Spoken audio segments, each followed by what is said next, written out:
بسم الله الرحمن الرحیم. 1/5/1404 توزیع کیک و بستنی به مهاجرین عزیز و دروازه میر داود.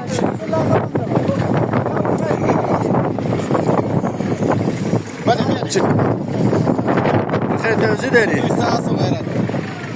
بله ها شیریک و مدنی و کیک و نوشیدنی برای مهاجرین که از ایران آمدم فرود شدم.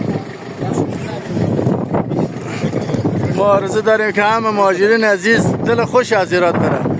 همشهری کجا بخیر مانی بری؟ کجا؟ دایکندی. دایکندی؟ از ایران آمدیم ها؟ صحیح صحیح بفهمید صحیح.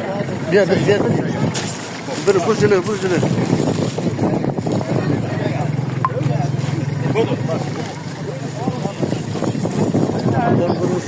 کلام سر غیرت لازم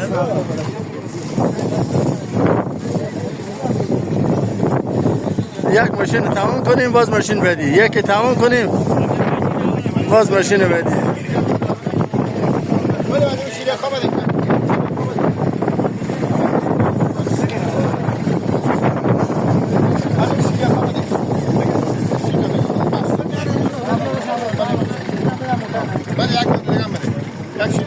شیریخ بده، هر چی مایه بده، آب مدنی بده، شیریخ بده. بریم از ماشین دیگه شروع کنم توزیع.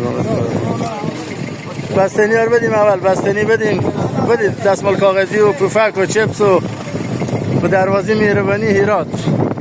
اینجا دروازه مهربانی هرات برای خداحافظی از مهاجرین عزیز. توزیع داریم امروز 1/5/1404 توسط هنرمندان عزیز.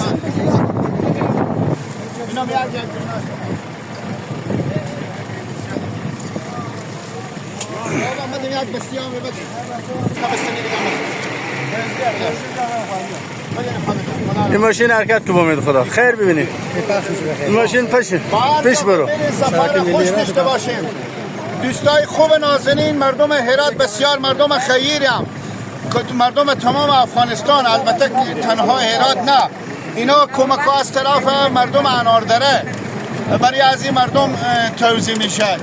از ما درخواست کردن که بزی مسلمان ها توزیع بکنیم.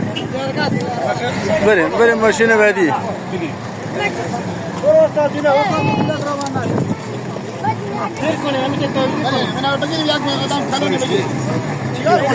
صحیح